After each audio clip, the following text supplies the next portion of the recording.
أعوذ بالله من الشيطان الرجيم. بسم الله الرحمن الرحيم.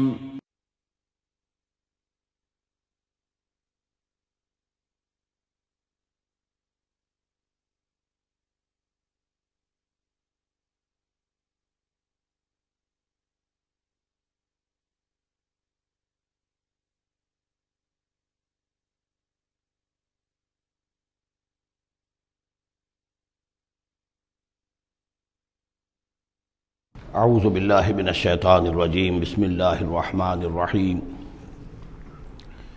وَلَئِن شِئْنَا لَنَذْهَبَنَّ بِالَّذِي أَوْحَيْنَا إِلَيْكَ ثُمَّ لَا تَجِدُ لَكَ بِهِ عَلَيْنَا وَكِيلًا إِلَّا رَحْمَةً مِّن رَّبِّكَ إِنَّ فَضْلَهُ كَانَ عَلَيْكَ كَبِيرًا۔ اور اے نبی، اگر ہم چاہیں تو جو چیز ہم نے آپ کی جانب وحی کی ہے، یعنی یہ قرآن حکیم،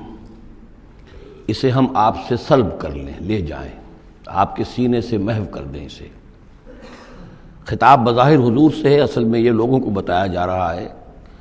کہ ان کا جو مقام ہے، یہ خود بھی کہتے ہیں کہ میں انسان ہوں، مجھ پر اللہ کی طرف سے وحی آئی ہے، میں نے کوئی دعویٰ نہیں کیا، نہ خدائی کا دعویٰ کیا ہے، نہ میں نے یہ کہا ہے کہ میں فرشتہ ہوں، یہ اللہ کی دین ہے، اللہ کی عطا ہے جو وحی انہیں عطا ہوئی ہے۔ تو گویا کہ اسی بات کو مؤکد کرنے کا یہ ایک اسلوب ہے، ہم چاہیں تو جو چیز ہم نے انہیں دی ہے، جب چاہیں سلب کر سکتے ہیں۔ ثم لا تجد لک بہ علینا وکیلا، اور پھر آپ نہ پائیں گے اپنے پاس کوئی ایسی ہستی کہ جو دوبارہ آپ کو وہ حاصل کروا دے۔ الا رحمۃ من ربک، اگر نہ ہوتی رحمت آپ کے رب کی طرف سے، یعنی آپ کی طرف سے رحمت، رب کی طرف سے رحمت آپ پر ہے، اس کے ہونے کا کوئی امکان نہیں ہے، لیکن یہ کہ اصولی اعتبار سے سمجھ لیجئے کہ نہ یہ وحی جو ہے یہ آپ کی اپنی خود ساختہ ہے، نہ آپ اس کو اپنے پاس برقرار رکھنے پر خود قادر ہیں، اللہ نے عطا کی ہے اور اللہ تعالیٰ ہی اسے آپ کے سینے میں جمع کرے گا اور محفوظ رکھے گا۔ ان فضلہ کان علیک کبیرا، اس میں کوئی شک نہیں کہ اللہ کا آپ پر جو فضل ہے وہ بہت بڑا ہے۔ اب یہ آ رہی ہے وہی جو تحدی اور چیلنج جو ہے کہ پوری کتاب کا مطالبہ شروع میں کیا گیا کہ لائیے، پوری کتاب لائیے، قرآن جیسی کتاب بنا کر لائیے۔ قل لئن اجتمعت الانس والجن علی ان یاتوا بمثل ھذا القرآن، کہہ دیجئے کہ اگر تمام انسان اور جن جمع ہو کر کوشش کریں کہ اس قرآن جیسی کوئی کتاب تصنیف کر لیں، لا یاتون الا بمثلہ ولو کان بعضهم لبعض ظہیرا، نہیں لا سکیں گے اس جیسی کتاب، تصنیف نہیں کر سکیں گے، خواہ وہ ایک دوسرے کی کتنی ہی مدد کر لیں۔ وَلَقَدْ صَرَّفْنَا لِلنَّاسِ فِي هَذَا الْقُرْآنِ مِنْ كُلِّ مَثَلٍ، اور ہم نے تو قرآن میں، اس قرآن میں لوگوں کے لیے، ان کی ہدایت کے لیے، ان کی سبق آموزی کے لیے ہر مثال بیان کر دی ہے۔ فَأَبَى أَكْثَرُ النَّاسِ إِلَّا كُفُورًا، لیکن اکثر لوگ جو ہیں وہ انکاری ہی ہیں اور وہ اڑے ہوئے ہیں کفران نعمت پر۔ وَقَالُوا لَن نُّؤْمِنَ لَكَ، اب یہ آ گئی تفصیل، وہ جو معجزے مانگتے تھے، وہ کہتے ہیں ہم ہرگز نہیں مانیں گے آپ کو، آپ کی تصدیق نہیں کریں گے، حتیٰ تفجر لنا من الارض ینبوعا، یہاں تک کہ آپ اسی سرزمین مکہ میں ہمارے دیکھتے دیکھتے ایک چشمہ نکال دیں۔ او تکون لک جنت من نخیل، یا آپ کے لیے یہاں ایک باغ بن جائے، پیدا ہو جائے جو کھجوروں کا باغ ہو، وعنب، اور اس میں انگوروں کی بھی بیلیں ہوں، فتفجر الانہار خلالہا تفجیرا، اور اس باغ کے اندر جو ہے آپ نہریں بھی جاری کر کے دکھا دیں۔ او تسقط السماء کما زعمت علینا کسفا، یا یہ کہ پھر جیسے آپ کا خیال ہے کہ قیامت کی جو خبریں دے رہی ہیں کہ قیامت کے وقت جو ہے وہ آسمان جو ہے اس طرح ہو جائے گا اور پہاڑ جو ہے اس طرح ہو جائیں گے،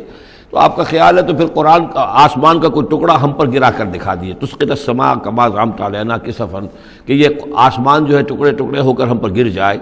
او تاتیہ باللہ والملائکۃ قبیلا، یا پھر یہ کہ آپ اللہ کو اور فرشتوں کو لے آئیے ہمارے سامنے، وہ ہم رو در رو ان کو دیکھ لیں۔ او یکون لک بیت من زخرف، یا پھر آپ کے لیے ایک محل،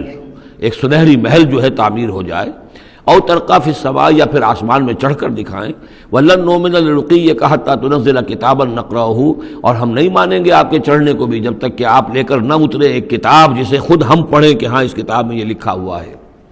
ان تمام مطالبات کے جواب میں کیا فرمایا؟ قل، کہہ دیجئے سبحان ربی، میرا رب پاک ہے، هل كنت الا بشرا رسولا، میں اس کے سوا اور کیا ہوں کہ ایک بشر ہوں، رسول، میں انسان ہوں، صرف یہ کہ مجھ پر وحی آئی ہے اور وہ وحی میں تمہیں پہنچانے پر مامور ہوں۔ بنیادی فرق یہ ہے، باقی یہ کہ سیرت و کردار کا جو فرق عظیم ہے وہ تم بھی جانتے ہو، میں تمہارے درمیان ایک عمر گزار چکا ہوں، لیکن نوعیت جو ہے وہ تو یہ ہے کہ میں بھی ایک انسان ہوں، میں بھی اسی طرح پیدا ہوا ہوں جیسا تم پیدا ہوئے ہو، میرے والدین تھے، میں بھی کھانا کھاتا ہوں، میں بھی بازاروں میں چلتا پھرتا رہا ہوں، میں کاروبار کرتا رہا ہوں، میں نے بزنس کیا ہے ہر سطح کا، یہ سب تمہیں معلوم ہے۔ حل کنت الا بشرا رسولا، میں کیا ہوں سوائے اس کے کہ ایک بشر ہوں اور رسول۔ وما منع الناس ان یؤمنوا اذ جاءهم الہدی، اور نہیں روکا ہے لوگوں کو ایمان لانے سے جب کہ ان کے پاس ہدایت آ گئی، الا ان قالوا ابعث اللہ بشرا رسولا، مگر اس بات نے کہ انہوں نے کہا کہ کیا اللہ نے کسی بشر کو رسول بنا کر بھیجا ہے؟ رسول تو پھر کوئی فرشتہ آتا۔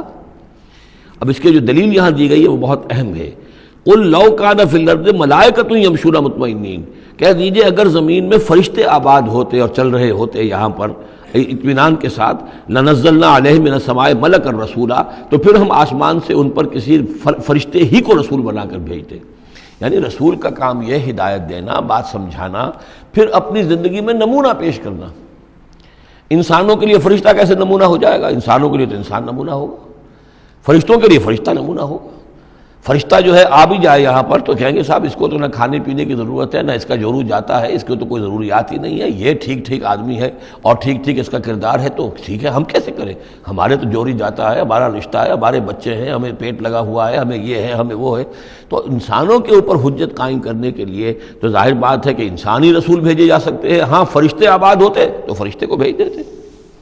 قل لو کان فی الارض ملائکۃ یمشون مطمئنین لنزلنا علیہم من السماء ملکا رسولا قل کفی باللہ شہیدا بینی و بینکم، اے نبی کہہ دیجئے اب اللہ کافی ہے میرے اور تمہارے درمیان گواہ۔ بہت رد و قضا ہو چکی ہے، اب تو جو فیصلہ ہے وہ اللہ کرے گا اور وہ گواہ کافی ہے۔ انہ کان بعبادہ خبیرا بصیرا، اور وہ اپنے بندوں کو دیکھ رہا ہے، باخبر ہے، میرے حال سے بھی واقف ہے اور تمہاری جو کیفیت ہے اس کو بھی جانتا ہے۔ وَمَن يَهْدِ اللَّهُ فَهُوَ الْمُهْتَدِ، اور جسے اللہ ہی ہدایت دیتا ہے وہی ہدایت یافتہ ہوتا ہے۔ وَمَن يُضْلِلْ فَلَن تَجِدَ لَهُ أَوْلِيَاءَ مِن دُونِهِ، اور جس کی کہ ضلالت پر اس کی طرف سے فیصلہ ہو چکا ہو تو پھر اس کے لیے تم نہیں پاؤ گے کوئی بھی ولی اس کے سوا۔ وَنَحْشُرُهُمْ يَوْمَ الْقِيَامَةِ عَلَىٰ وُجُوهِهِمْ عُمْيًا وَبُكْمًا وَصُمًّا، اور ہم انہیں جمع کریں گے قیامت کے دن میدان حشر میں تو وہ منہ کے بل اوندھے چلیں گے، اندھے ہوں گے، گونگے ہوں گے، بہرے ہوں گے۔ مَأْوَاهُمْ جَهَنَّمُ، اور ان کا ٹھکانہ ہوگی آگ جہنم، کلما خبت، جیسے جیسے وہ بجھنے لگے گی زدناہم سعیرا، ہم اسے اور بھڑکا دیا کریں گے۔ یعنی یہ کہ اگر کہیں اس کی آگ میں کوئی کمی شدت میں، اس کی حرارت میں، تمادت میں آئے گی، ہم اس میں پھر اضافہ کر دیں گے۔ ذالک جزاؤہم بانہم کفروا، اور یہ ان کے لیے جزا ہے اس لیے کہ انہوں نے کفر کیا بے آیاتنا، ہماری آیات کا۔ وقالوا اذا كنا عظاما ورفاتا، اور انہوں نے کہا کہ کیا جب ہو جائیں گے ہڈیاں اور وہ بھی چورا چورا، انا لمبعوثون خلقا جدیدا، تو کیا ہم دوبارہ اٹھا لیے جائیں گے ایک نئی تخلیق کی صورت میں۔ اولم یروا، کیا انہوں نے دیکھا نہیں، ان اللہ الذی خلق السماوات والارض قادر، کہ وہ اللہ کے جس نے آسمان بنائے اور زمین بنائی وہ اس پر قادر نہیں ہے، ان یخلق مثلہم، کہ ان جیسی مخلوق کو پیدا کر دے۔ تمہیں ایک دفعہ پیدا کیا تھا، تمہاری طرح کا آدمی دوبارہ پیدا کرنے اس کے لیے مشکل کیوں ہو گیا؟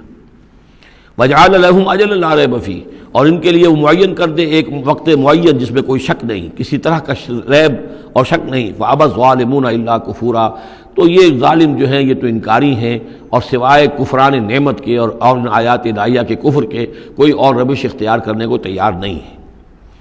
قل لو انتم تملکون خزائن رحمت ربی، اے نبی ان سے کہہ دیجئے اگر تمہارے ہاتھ میں اختیار ہوتا میرے رب کے کی رحمت کے خزانوں کا، اذا لامسکتم خشیۃ الانفاق، تو تم ان سب خزانوں کے دروازے بند کر دیتے، انہیں روک کر رکھتے کہ کہیں خرچ نہ ہو جائے، تمہارے اندر تو اس قدر بخل ہے۔ وکان الانسان قتورا، انسان ہے بہت ہی دل کا تنگ۔ وَلَقَدْ آتَيْنَا، آپ دیکھیے اس سورہ مبارکہ کا پہلا رکوع جو تھا اس میں بھی بنی اسرائیل کی تاریخ، لیکن حضرت موسیٰ علیہ السلام کا وہاں سے ذکر شروع کیا کہ ہم نے انہیں کتاب دی، وَآتَيْنَا مُوسَى الْكِتَابَ وَجَعَلْنَاهُ هُدًى لِبَنِي اسرائیل۔ اور یہ واقعہ کب ہوا ہے کہ جب کہ مصر سے وہ نکل کر آ چکے تھے صحرائے سینا میں، گویا کہ پوری داستان جو مصر کی تھی اس کا وہاں پر تذکرہ نہیں ہے، لیکن اس سورہ مبارکہ کے آخری رکوع میں پھر حضرت موسیٰ کا ذکر آ رہا ہے۔ یہ گویا کہ خاص اسلوب ہے اس قرآن مجید کی صورتوں کا، خاص طور پر جو صورتیں کہ ایک ہی وقت میں خطبے کی شکل میں نازل ہوں، ان کی ایک تو یہ کہ ابتدائی اور آخری آیات جو ہیں ان کی ایک خصوصی اہمیت اور فضیلت ہوتی ہے، اور دوسرا یہ کہ ان کے اندر خاص ربط ہوتا ہے۔ تو بنی اسرائیل کی تاریخ کے بعد کے ادوار وہاں آئے ہیں، لیکن جو مصر کے اندر ان کے ساتھ ہوا ہے اس کا ذکر اب یہاں ہو رہا ہے۔ وَلَقَدْ آتَيْنَا مُوسَىٰ 9 آیات بینات، اور ہم نے موسیٰ کو 9 نشانیاں دی تھی روشن۔ 2 نشانیاں تو وہ تھیں کہ جو وہ اولین مرحلے پر اللہ تعالیٰ نے ان کو دی تھیں، یعنی یہ کہ ایک عصا جو کہ وہ سانپ بن جاتا تھا یا اژدہا بن جاتا تھا، اور دوسرے ان کا وہ ہاتھ کہ جو چمکنے لگتا تھا۔ اس کے بعد 7 نشانیاں ان کو جو اور دکھائی گئیں مختلف اوقات میں، ان پر جو عذاب آئے اور حضرت موسیٰ کے دعا کرنے سے پھر وہ وقت پر ٹل جاتے رہے۔ تو ان میں سے سنین، نقص من الثمرات، طوفان، جراد یعنی ٹڈی دل، قمل چچڑیاں، ضفادع یعنی مینڈک، اور خون کی بارش، یہ تمام جو ہے یہ سورہ اعراف کے اندر تفصیل گزر چکی ہے۔ لقد آتینا موسیٰ 9 آیات بینات فاسأل بنی اسرائیل اذ جاءہم، تو ذرا پوچھ لو ان بنی اسرائیل سے کہ جب موسیٰ ان کے پاس آئے،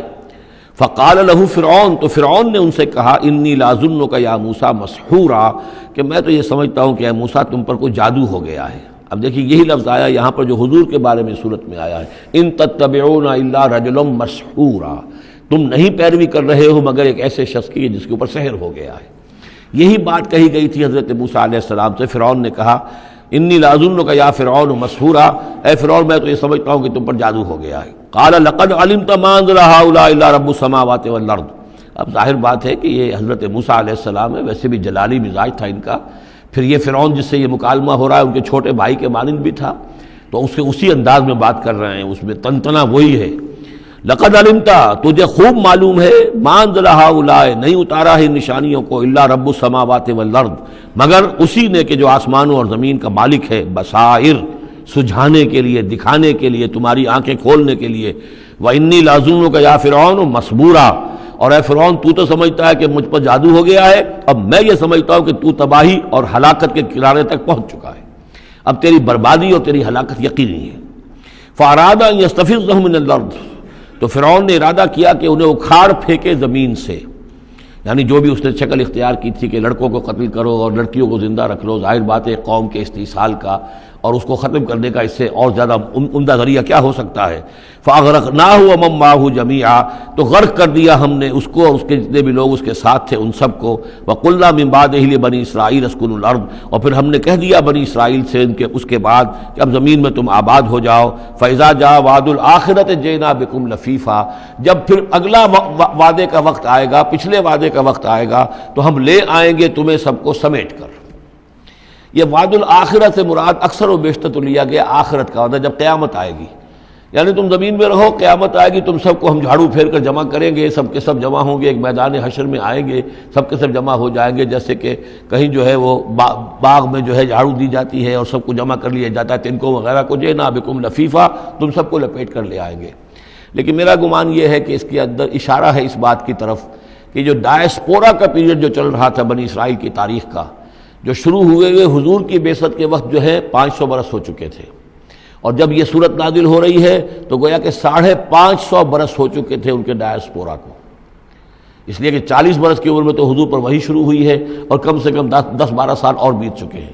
550 برس سے وہ نکال دیے گئے تھے سرزمین فلسطین سے، اور وہ منتشر ہو گئے تھے پوری زمین میں، کوئی کہیں کوئی کہیں کوئی کہیں، لیکن اشارہ کیا جا رہا ہے کہ جب آخرت کا وقت قریب آئے گا تو تم سب کو سمیٹ کر لے آئیں گے، جیسے کہ آج ان کو جھاڑو پھیر کر پوری دنیا میں یہودیوں کو فلسطین میں جمع کیا جا رہا ہے۔ اس لیے کہ ان کا جو آخری جو انجام ہے، جس سزا کے یہ مستحق ہو چکے تھے حضرت مسیح علیہ السلام کو رد کر کے، اور جس سزا کی مزید توثیق ہو گئی جبکہ انہوں نے حضور پر بھی ایمان لانے سے انکار کر دیا، تو اب یہ کنڈیمڈ پرزنرز کے مانند ہے کہ اب ان کی سزا تو ہو چکی ہے لیکن اس کی ایگزیکیوشن ابھی باقی ہے۔ وہ ایگزیکیوشن جو ہے ان قریب وہ وقت آنے والا ہے کہ جب ان کی ایگزیکیوشن ہوگی، اور ظاہر بات ہے پوری دنیا میں پھیلے ہوئوں کے لیے وہ ایگزیکیوشن جو ہے اس کے بجائے بہتر شکل یہ کہ ان کو سمیٹ کر لے آیا جائے۔ تو در حقیقت یہ گریٹر اسرائیل کا قیام جو بھی ہو رہا ہے، اسرائیل تو قائم ہو گیا ہے اور عین ممکن ہے کہ گریٹر اسرائیل بھی قائم ہو جائے جیسا کہ ان کا نقشہ ہے، لیکن یہ کہ وہ ان کا گریٹر گریو یارڈ بنے گا، پھر بالآخر حضرت مسیح ہی زمین پر دوبارہ نازل کیے جائیں گے اور انہی کے ذریعے سے اس قوم کی ہلاکت ہوگی آخری۔ تو جب وہ وقت آئے گا قیامت کے وعدے کا تو پھر ہم تمہیں لے آئیں گے سمیٹ کر، پوری دنیا میں سے جھاڑو پھیر کر تمہیں سب کو ایک جگہ جمع کر لیں گے۔ واللہ عالم۔ اب اس کے بعد پھر اس سورہ مبارکہ کی آخری آیات میں قرآن مجید کا تذکرہ جو ہے بڑے شاندار الفاظ میں ہے، وَبِالْحَقِّ أَنزَلْنَاهُ وَبِالْحَقِّ نَزَلَ، اس کو تو جب تک اس طرح زور دے کر نہ پڑھا جائے تو اس کا جو اصل جو ہے اس کا اثر وہ ظاہر نہیں ہوتا۔ اس قرآن کو ہم نے حق کے ساتھ نازل کیا ہے اور یہ حق کے ساتھ نازل ہوا ہے۔ یہ بالکل ایسے ہی ہے جیسے کہ سورۃ طارق میں ہے وما هو بالهزل انه لقول فصل وما هو بالهزل۔ یہ قرآن اب قول فیصل بن کر نازل ہوا ہے، جیسے کہ حضور نے فرمایا، حضرت عمر رضی اللہ تعالیٰ عنہ راوی ہیں کہ ان اللہ یرفع بهذا الکتاب اقواما ویضع به آخرین۔ اب اللہ تعالیٰ اسی کتاب کی بدولت قوموں کو اٹھائے گا، مسلمانوں کو اٹھایا، عروج پر پہنچایا، اور اب ہم مسلمانوں نے اسے ترک کر دیا تو ہمیں زمین پر گرا دیا ہے۔ خار از محجوری قرآن شدی شکوہ سنجے گردش دوران شدی، اے چو شبنم برزمی افتندئی در بغل داری کتاب زندگی، وبالحق انزلناہ وبالحق نزل وما ارسلناک الا مبشرا ونذیرا۔ اور اے نبی ہم نے نہیں بھیجا ہے آپ کو مگر بشارت دینے والا اور نذیر بنا کر، خبردار کرنے والا۔ وقرآنا فرقناہ، اور یہ قرآن جو ہے اس نے ہم نے ٹکڑے ٹکڑے کر کے بھیجا ہے، تھوڑا تھوڑا کر کے بھیجا ہے، ایک دم پورا نہیں اتار دیا ہے۔ لتقرأوا علی الناس علی مکث، تاکہ آپ یہ پڑھیں لوگوں پر، لوگوں کو سنائیں پڑھ کر ٹھہر ٹھہر کر، حالات کے مطابق، جن حالات سے کہ آپ کی دعوت اور تحریک گزر رہی ہو اسی کی مناسبت سے آیات نازل ہوں۔ سابقہ رسولوں کے حالات میں سے بھی جو واقعات کے اس دور کے ساتھ مناسبت رکھنے والے ہیں انہی کا تذکرہ کیا جائے۔ وَنَزَّلْنَاهُ تَنزِيلًا، اور ہم نے اس کو اتارا ہے تھوڑا تھوڑا کر کے۔ قُلْ آمِنُوا بِهِ أَوْ لَا تُؤْمِنُوا، اے نبی کہہ دیجئے تم اس پر ایمان لاؤ خواہ نہ لاؤ۔ ان الذین اوتوا العلم من قبلہ، یقیناً وہ لوگ کہ جنہیں اس سے پہلے علم دیا گیا تھا، اذا یتلی علیہم، جب یہ قرآن ان کو پڑھ کر سنایا جاتا ہے، یخرون للاذقان سجدا، تو وہ اپنی ایڑیوں کے، اپنی ٹھوڑیوں کے بل سجدے میں گر پڑتے ہیں۔ ویقولون، اور کہتے ہیں سبحان ربنا، یہ یقیناً ہوں گے جب قرآن یہ کہہ رہا ہے تو یہود کے علماء میں سے اس وقت، جب تک کہ براہ راست جو کنفرنٹیشن نہیں ہوئی تھی، حضور ابھی مدینے نہیں آئے تھے، دور دور سے خبریں آ رہی تھیں، تو بعض لوگ ہوں گے کہ جو دل کے اندر ان کے یہ نیکی کے جذبات جو ہیں وقتی طور پر اٹھے ابھرے، اور انہوں نے قرآن مجید کو پہچان کر پھر یہ کہ وہ سجدے میں گرے اللہ کے سامنے۔ وَيَقُولُونَ سُبْحَانَ رَبِّنَا إِن كَانَ وَعْدُ رَبِّنَا لَمَفْعُولًا، اور وہ کہتے ہیں پاک ہے ہمارا رب، اور یقیناً ہمارے رب کا وعدہ تو پورا ہو کر رہنا ہی تھا۔ اللہ کا تو وعدہ تھا، اللہ نے کہا تھا کہ ایک آخری نبی میں بھیجوں گا، اللہ نے کہا تھا اس کے منہ میں اپنا کلام ڈالوں گا۔ یہ کتاب استثناء جو ہے ڈیٹرانومی، اس کا باب جو ہے 18، اس کی 18 اور 19ویں آیات کے اندر ہے کہ میں ان کے بھائیوں میں سے اے موسیٰ تیرے مانند ایک نبی اٹھاؤں گا، ان کے بھائیوں میں سے، بنی اسرائیل کے بھائی بنی اسماعیل، ان میں سے تیرے مانند ایک نبی اٹھاؤں گا اور اس کے منہ میں اپنا کلام ڈالوں گا، اور وہ لوگوں سے وہی کچھ کہے گا کہ جو میں اسے بتاؤں گا۔ اب اس کی مصداق آ گیا، ان کان وعد ربنا لمفعولا، یقیناً ہمارے رب کا وعدہ تو پورا ہونا ہی تھا۔ وَيَخِرُّونَ لِلْأَذْقَانِ يَبْكُونَ، اور وہ گر پڑتے ہیں اپنی ٹھوڑیوں کے بل روتے ہوئے۔ وَيَزِيدُهُمْ خُشُوعًا، اور ان کے اندر خشوع اور خضوع کے اندر اضافہ ہو جاتا ہے۔ آیت سجدہ ہے، سجدہ کر لیجیے۔ عظیم خزانے ہیں معرفت خداوندی کے اور توحید ربانی کے۔ اسی طرح کی 2 آیات آئیں گی سورہ کہف کے آخر میں۔ قُلِ ادعوا اللَّهَ أَوِ ادعوا الرَّحْمَٰنَ، کہو کہ چاہے اللہ کہہ کر پکار لو اور چاہے رحمان کہہ کر پکار لو۔ ایما تدعو، جس سے تم پکارو، فلہ الاسماء الحسنی، یہ جان لو کہ تمام اچھے نام اسی کے ہیں، ہر خیر، ہر خوبی، ہر بلائی، ہر حسن، ہر کمال، ہر جمال، جو بھی تم تصور کر سکتے ہو، any good, any beauty, any perfection, جس چیز کا تصور کرو وہ اللہ کی ذات میں بتمام و کمال موجود ہے۔ فللہ الاسماء الحسنی، قُلِ ادعوا اللَّهَ أَوِ ادعوا الرَّحْمَٰنَ أَيَّمَّا تَدْعُوا فَلَهُ الْأَسْمَاءُ الْحُسْنَىٰ وَلَا تَجْهَرْ بِصَلَاتِكَ وَلَا تُخَافِتْ بِهَا، اور جب اس سے تم سرگوشی کیا کرو، مناجات کیا کرو نماز پہ، تو نہ تو اپنی آواز بہت بہت پست رکھو اور نہ ہی اس کو بہت زیادہ بلند کرو۔ وَابْتَغِ بَيْنَ ذَٰلِكَ سَبِيلًا، بلکہ اس کے بین ایک روش اختیار کرو۔ آخری آیت جو ہے یہ یوں سمجھیے کہ اپنے مضمون کی مناسبت کے اعتبار سے تو واقعتاً یہ ہے کہ یہ سورہ اخلاص کے تقریباً ہم وزن آیت ہے۔ 5 انداز سے اس میں اللہ تعالیٰ کی توحید اور عظمت کا بیان ہے ایک آیت میں۔ قل الحمد للہ، کہیے کل حمد، کل شکر اللہ کے لیے، الذی لم یتخذ ولدا، دوسری بات جس نے کہ کسی کو اپنی اولاد نہیں بنایا، نہ بیٹا نہ بیٹی، لم یلد ولم یولد، سورہ اخلاص۔ ولم یکن لہ شریک فی الملک، نمبر 3، اس کا کوئی ساجی نہیں ہے بادشاہی میں، تنہا مالک ہے، مالک الملک۔ کوئی اختیار کسی کے پاس نہیں ہے۔ چوتھی بات، وَلَمْ يَكُنْ لَهُ وَلِيٌّ مِّنَ الذُّلِّ، اس کا کوئی ولی کمزوری کی وجہ سے نہیں ہے۔ تم دوستیاں نبھاتے ہو، پالتے ہو اس لیے کہ تمہیں ضرورت ہوتی ہے، دوست وقت پہ کام آئے گا۔ تم اس کی کبھی کوئی ناجائز بات بھی ماننے پہ مجبور ہو جاتے ہو، دوست ہے اس کی بات کیسے ٹال دوں، اس لیے کہ دل میں یہ ہوتا ہے کہ کبھی مجھے بھی اس سے کوئی بات منوانی پڑے گی، ضرورت ہو سکتا ہے۔ اللہ کو کوئی احتیاج نہیں، تمہاری دوستیوں کے ساتھ تمہاری احتیاجیں، تمہاری کمزوریاں بھی وابستہ ہیں۔ اللہ کی دوستی ہے لیکن اس کی کسی کمزوری کی بنیاد پر نہیں، یہ تصور ذہن سے نکال دو۔ لہذا اللہ پر کوئی دھونس نہیں جما سکتا، اللہ سے کوئی بات کوئی جبرن جو ہے اپنی طاقت کے بل پر بنوا نہیں سکتا۔ اور سب سے بڑی پھر پانچویں بات، وَكَبِّرْهُ تَكْبِيرًا، اس کی تکبیر کرو جیسے کہ تکبیر کا حق ہے۔ اور تکبیر کرو کہ میں نے ترجمہ کیا ہے، تکبیر کہنے سے صرف نہیں ہو جاتی، اللہ اکبر کہنا جو ہے یہ تو صرف ایک پہلا درجہ ہے۔ ہم نے کہا اللہ بڑا ہے، اللہ کو بڑا کرو جیسا کہ بڑا ہونا چاہیے۔ تمہاری پارلیمنٹ میں اس کی بڑائی مانی جائے، طے ہو اس پارلیمنٹ کے اوپر تلوار لٹکی ہوئی ہے، کتاب و سنت کے خلاف کوئی قانون سازی یہاں نہیں ہو سکتی، تب معلوم ہوا کہ اس پارلیمنٹ میں اللہ بڑا ہے۔ تمہاری عدالت کے اندر اللہ بڑا ہو، معلوم ہو کہ اللہ کے قوانین کے خلاف یہاں کوئی فیصلہ نہیں ہو سکتا۔ وَمَن لَّمْ يَحْكُم بِمَا أَنزَلَ اللَّهُ فَأُولَٰئِكَ هُمُ الْكَافِرُونَ، جب تک اس پر عمل نہیں ہوتا اللہ بڑا کہاں ہے؟ اللہ کو تو آپ نے مسجدوں میں بند کر دیا، مسجدوں میں رہو بس، یہاں ہم تیری تکبیر بھی کریں گے، جو بھی ہے، جو بھی ہم کچھ تسبیح تحمید کرتے رہیں گے، بازار سے باہر نہ، مارکیٹ میں بھی کوئی اور چیز بڑی ہے، گھر میں بھی بیوی بڑی ہے، کیا کریں بیوی نہیں مانتی، کیا کریں جی عورتیں نہیں مانتی، بات تو واقعی غلط ہے، آپ جو کہہ رہے ہیں بات صحیح ہے لیکن کیا کریں عورتیں نہیں مانتی، کون بڑا ہے؟ بڑا تو پھر اللہ نہیں ہے۔ کبرہ تکبیرا، اسے بڑا کرو جیسے کہ بڑا کرنے کا حق ہے۔ تو یہ 5 اسلوب ہیں اس میں کہ جو توحید کے بیان ہوئے ہیں۔ سورۃ الکہف، بسم اللہ الرحمن الرحیم، الحمد للہ الذی انزل علی عبدہ الکتاب ولم یجعل لہ عوجا۔ یہ پوائنٹ میں نوٹ کرا چکا ہوں کہ آخری آیت کیا تھی؟ قل الحمد للہ، کہو قل حمد اللہ کے لیے ہے۔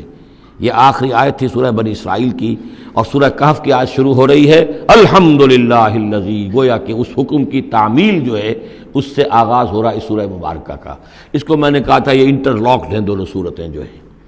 جیسے آتا ہے تورات میں کہ حضرت یعقوب اپنے بھائی عیسو کی ایڑیاں پکڑے ہوئے تولد ہوئے، یہ جڑواں پیدا ہوئے تو 2 بھائی عیسو اور یعقوب۔ عیسو بڑے تھے، یعنی بڑے اسمانی میں جو بھی ہوتے ہیں جڑواں، ان میں جو پہلے جس کی ولادت ہو جائے وہ بڑا ہوتا ہے، چاہے 2 منٹ کا فرق ہو 5 منٹ کا فرق ہو۔ تو اس کی ولادت کے بعد پھر حضرت یعقوب، تو عقب کہتے پیچھے کو، پیچھے آنے والا، یعقوب اس لیے ان کا نام پڑ گیا ہے کہ یہ پچھلا ہے، جو پہلا تھا وہ عیسو تھا۔ عیسو کے بارے میں کچھ معلوم نہیں، ان کی اولاد وغیرہ کدھر گئی، بہرحال وہ ایک علیحدہ بحث ہے۔ تو اسی طریقے سے یہ سورہ کہف جو ہے گویا کہ سورہ بنی اسرائیل کی ایڑیاں پکڑے ہوئے قرآن مجید میں وارد ہو رہی ہے۔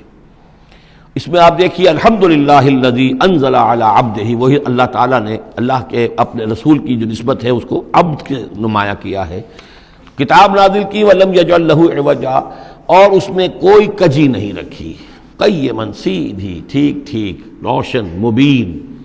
لینذر بأسا شدیدا۔ اب یہ ہے لفظ جو بہت زیادہ غور کرنے کے قابل ہے۔ اس کتاب کے حضور پر نزول کے مقاصد میں سے ایک یہ بھی ہے خبردار کر دیں ایک بہت بڑی آفت سے۔ ویسے باسن جب واحد آتا ہے تو عام طور پر اس کے معنی جنگ ہوتے ہیں، جب جمع میں آتا ہے تو سختی، مصیبت، بھوک، فاقہ، یہ سارے بأسا۔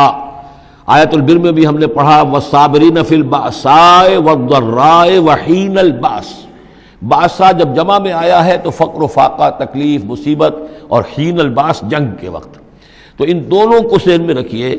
بہت بڑی آفت، بہت بڑی آفت، بہت بڑی آفت۔ ایک تو ہے دجالی فتنے کی، دجال، المسیح الدجال جو آنے والا ہے، جس کے بارے میں حدیث میں آتا ہے کہ کوئی نبی اور رسول ایسا نہیں گزرا جس نے اپنی قوم کو دجال کے فتنے سے آگاہ نہ کیا، اور پوری انسانی تاریخ میں دجال کے فتنے سے بڑا کوئی فتنہ نہیں ہوگا، اور وہ ہر بندہ مومن کے امتحان کے لیے کڑا ترین جو ہے مرحلہ آ جائے گا، سخت ترین امتحان اس کا لیا جائے گا۔ تو یہ جو سختی ہے اس کی خبر دیتے ہوئے یہ سورہ مبارکہ نازل ہو رہی ہے، اور خاص طور پر اسے باسن اگر جنگ کے معنی میں لیں تو الملحمۃ العظمیٰ، کتاب الملاحم، جو کہ آپ دیکھیں گے احادیث کی کتابوں میں پورا باب ہے کتاب الملاحم، اور اس کا تعلق بھی دجال کے ساتھ ہے۔ کیونکہ پھر دجال ہی کو قتل کریں گے حضرت مسیح علیہ السلام نازل ہو کر. تو یہ سارا مسئلہ جو ہے اس کی خبر دینے کے لیے قیما لینذر بأسا شدیدا من لدنہ، گویا کہ یہ جو احادیث کی کتابوں میں آپ کو حدیث کے ابواب ملتے ہیں، چاہے وہ کتاب الفتن ہو اور چاہے وہ کتاب جو ہے آثار قیامہ ہے، اس طرح کے جتنے بھی ہیں، اور کتاب الملاحم ہے، یہ گویا کہ اس کی شرح ہے. لینذر بأسا شدیدا من لدنہ، اور یہ ہوگا بھی خاص اللہ کی طرف سے. یہ آزمائش بھی، یہ دجال کا فتنہ بھی، یہ بہت بڑی جنگ بھی، جس کو آرمگڈون کہتے ہیں. کرسچین جو ٹریڈیشن ہے اس میں اس کے لیے لفظ ہے آرمگڈون، ایک بہت بڑی جنگ ہوگی. ڈکشنری میں بھی آپ دیکھیں گے کہ خیر اور شر کی قوتوں کے درمیان اس دنیا کے خاتمے سے پہلے ایک بہت بڑی جنگ ہونی ہے جس کا نام یہ آرمگڈون ہے. لینذر بأسا شدیدا من لدنہ ویبشر المؤمنین الذین یعملون الصالحات، اور تاکہ بشارت دے وہ ان اہل ایمان کو جو نیک عمل کرتے ہوں، ان لہم اجرا حسنا، کہ ان کے لیے ہوگا بہت اچھا بدلہ، ماکثین فیہ ابدا، اور وہ اس میں رہیں گے ہمیشہ ہمیشہ. یہ جو دجالی فتنہ ہے اس کے ساتھ ایک خاص مناسبت ہے سورہ مبارکہ کی. احادیث میں آتا ہے کہ دجالی فتنے کے اثرات سے بچنے کے لیے اس سورہ مبارکہ سے ذہنی اور قلبی رشتہ مفید ہے. اس کی تلاوت کرتے رہنا، خاص طور پر جمعے کے روز. پوری سورہ کہف، ورنہ یہ کہ کم سے کم اس کی ابتدائی اور آخری آیات، ان کی بڑی اہمیت ہے. دجالی فتنہ اصل میں کیا ہے سمجھ لیجئے کہ ایک تو ہے دجالی فتنہ بالعموم، دجل کہتے ہیں فریب کو. جیسے کہ کوئی نبی نہیں ہے، وہ اس نے فریبی لبادہ اوڑھ لیا، نبوت کا دعویٰ کر رہا ہے، وہ دجال ہے. تو اس طرح کی تو حضور نے فرمایا ہے کہ 30 دجال پیدا ہوں گے. انہی میں سے ایک ہمارے زمانے کے اندر جو ہے یہ غلام احمد قادیانی بھی تھا، وہ دجال تھا جس نے کہ اعلان کیا کہ میں نبی ہوں جبکہ وہ نبی نہیں تھا. تو فریبی بنا ہوا جس نے کہ ملمہ اپنے اوپر چڑھایا ہوا ہے. اسی طریقے سے دجالی فتنہ یہ جو ہے اس پوری دنیا میں اس وقت جو فتنہ ہے وہ یہ ہے کہ مادہ پرستی کا اتنا غلبہ ہو چکا ہے ذہنوں کے اوپر، افکار کے اوپر، لوگوں کے نظریات کے اوپر، لوگوں کے اخلاق کے اوپر، لوگوں کے اقدار جو ہیں، ویلیوز جو ہیں اس کے اوپر، کہ وہ آخرت کو بالکل بھول گئے، اللہ کو بھول گئے، اسباب کے اندر گم ہے، مسبب الاسباب سے ذہول ہو گیا. دنیا ہی دنیا ہے، آخرت کو بھولے ہوئے ہیں. مادہ ہی مادہ ہے، روح سے کوئی سروکار ہی نہیں. یہ ہے بالعموم جس کا نام دجالی فتنہ ہے کہ حقیقت کے اوپر پردہ پڑا ہوا ہے، آخرت پر دنیا کا پردہ پڑا ہوا ہے. یہ دنیا جو ہے در حقیقت کیا ہے؟ وَمَا الْحَيَاةُ الدُّنْيَا إِلَّا مَتَاعُ الْغُرُورِ، یہ دھوکے کا سامان ہے. اصل زندگی کو اس نے ڈھانپا ہوا ہے. ہم نے یہ سمجھ لیا کہ زندگی یہی ہے، اسی کے لیے بھاگ دوڑ، محنت، صبح و شام، اسی کے مستقبل کی فکر ہے، لیکن اصل جو زندگی اس کی کوئی فکر ہی نہیں ہے. باقی ایک دجال جو ہے جو آئے گا، وہ معاملہ احادیث کے اندر بھی بڑی طوالت کے ساتھ ہے، اور اس میں کافی پیچیدگیاں بھی ہیں. بعض چیزیں جو ہیں ایک دوسرے سے کچھ مختلف بھی ہیں، اس میں پھر اہل علم کو بہرحال مطابقت پیدا کرنی پڑتی ہے. میں نے جہاں تک اپنی کوشش کی ایک رائے تک میں پہنچا ہوں، لیکن ابھی میں اسے بیان نہیں کر رہا ہوں. بہرحال دجالی فتنے کی خبریں موجود ہیں بہت شدت کے ساتھ، اور اس صورت کا پڑھنا جو ہے اس میں بہت مفید ہے. اس صورت کے مضامین کا دجالی فتنہ بالعموم سے کیا تعلق ہے وہ تو اس ہم دورہ ترجمہ دوران کے اس کے دوران بھی آپ کو معلوم ہو جائے گا. لیکن اس کے جو خاص بڑے مباحث ہیں، خاص طور پر یہ کہ ایک ہمارے بہت بڑے عالم گزرے ہندوستان میں اس صدی کے آغاز میں، مولانا مناظر حسن گیلانی،